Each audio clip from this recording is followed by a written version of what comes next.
Во денешната епизода на Шорткат ќе гледате: младите бараат од градоначалниците повеќе мерки за зелени општини.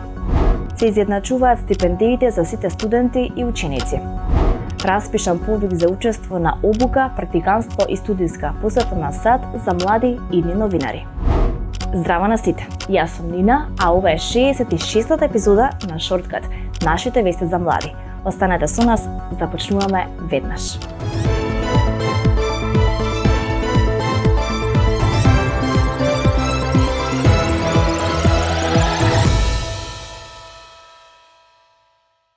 Емисијата започнуваме со веста за изедначувањето на стипендиите. Сите стипендии што ги земаат студентите и учениците ќе бидат изедначени, односно износот за сите ќе биде истиот. На студентите и учениците кои продолжија да ги земаат старите и пониски стипендии, ретроактивно ќе им биде доисплатена разликата, најави Министерството за образование и наука. Проблемот со стипендиите се актуализираше минатото лето, кога беше најавено покачување на сите студентски стипендии, кои дотогаш изнесуваа околу 3000 или 4000 денари на 6050 денари. Кога МОН го објави конкурсот во септември, стана јасно дека повисоките стипендии ќе важат само за студентите што ќе аплицираат почнувајќи од академската 2021-2022 година, додека оние студенти што аплицирале за стипендија во некоја од претходните академски години ќе продолжат да ги земат старите и пониски суми. Реакциите на студентите пламна веднаш по објавувањето на конкурсите, а беше покрената и онлайн петиција која собра над 8000 потписи. Во петицијата студентите побараа зголемените износи да важат за сите студенти, наместо некои да бидат фаворизирани во однос на другите. Во петицијата студентите објавија дека се врши дискриминација и дека со условите во конкурсите се прави поделба меѓу студентите. Поради непостапувањето на МОН до неодамна, од Комисијата за спречување и заштита од дискриминација најавија дека ќе поведат прекршочна постапка против Министерството, која подоцна беше забрана откако МОН прифатило изедначување на стипендиите. Во иднина, Министерството на сите ученици и студенти треба да им го исплаќа истиот износ на парична поддршка. Главниот прилог во денешниот Шорткат ни се младинските барања за зелени општини. Откако младите лани за прв пат ги осмислија своите предлози и решенија за зелен развој на општините, еколошкото здружение Go Green и годинава ги активираше младите да ги достават своите барања до градоначалниците, што тие треба да ги реализираат во 2023 година. За тоа кои се барањата на младите за зелени општини, повеќе можете да дознаете во следниот прилог.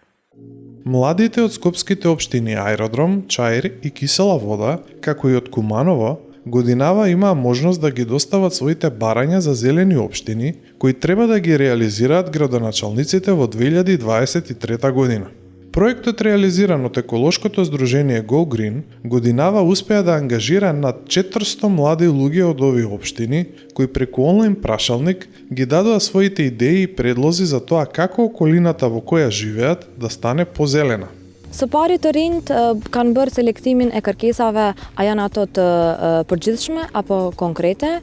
Me konkrete mendoj për ato që të selektohet dhe të tregohet vendi ku duan të bëjnë atë ndryshimin dhe çka ata kërkojnë prej kryetarëve të komunave dhe të komunave në përgjithësi. Më pas së bashku me përfaqësues të komunave zgjodhëm ato të cilat janë në ingerencat të komunës, ku për të cilën komunë kemi zgjedhur nga 10 kërkesa, të cilat u dorëzuan direkt kryetarëve të komunave, që do të realizojnë në vitin e ardhshëm 2023. Председателката на Go Green, Мила Јовановска, вели дека на градоначалниците останува во 2023 година да ги исполнат барањата на младите.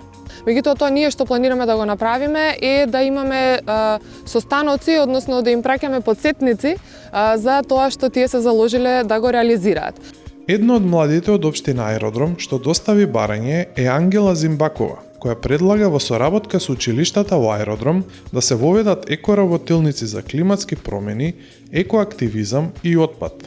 Климатските промени не се тема која што е доволно опфатена во образовниот систем, па токму тоа ме мотивираше да го поднесам ваквото барање. Сметам дека преку неформалната едукација на некој креативен начин ќе им се долови на младите генерации околу оваа тема и исто така ќе стекнат поголема свест и навики за околината.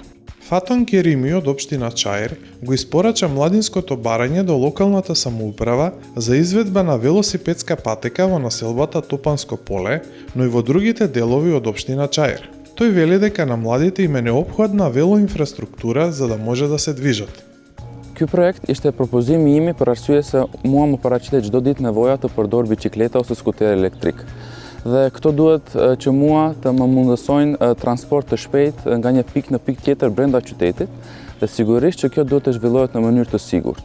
Од GoGreen велат дека во 4 општини ќе соработуваат со младинските службеници и со градоначалниците за да се реализираат барањата на младите. Интерес за соработка и проширување на овој проект има и од други општини, како од страна на младите, така и од страна на локалните власти. Од GoGreen чекаат финансиска поддршка за реализација на ваквата идеја. Мила Јовановска од GoGreen порачува дека преку сите проектни активности од нивна страна се обидуваат да ги вклучат младите како активни чинители во општините, но и порачува дека самите општини имаат законска обврска да создадат функционални локални младински совети кои ќе бидат врската меѓу младите и општините. GoGreen тука би влегол во игра да го фасилитира тој процес, да им објасни на градоначалниците зошто е тоа добро, да ги подсетува нели после тоа тој процес да тече, се додека тој еден локален младински, воспоставен локален младински совет не почне да функционира зрело.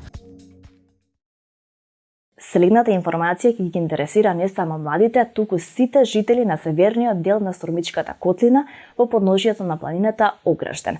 За рудникот Иловица Штука ќе има и трето судење, а екологистите велат дека природата ќе ја бранат со живот.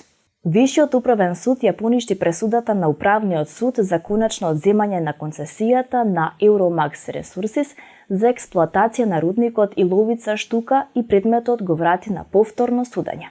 Одлуката беше објавена деновива. Предметот по трет пат се враќа во управниот суд.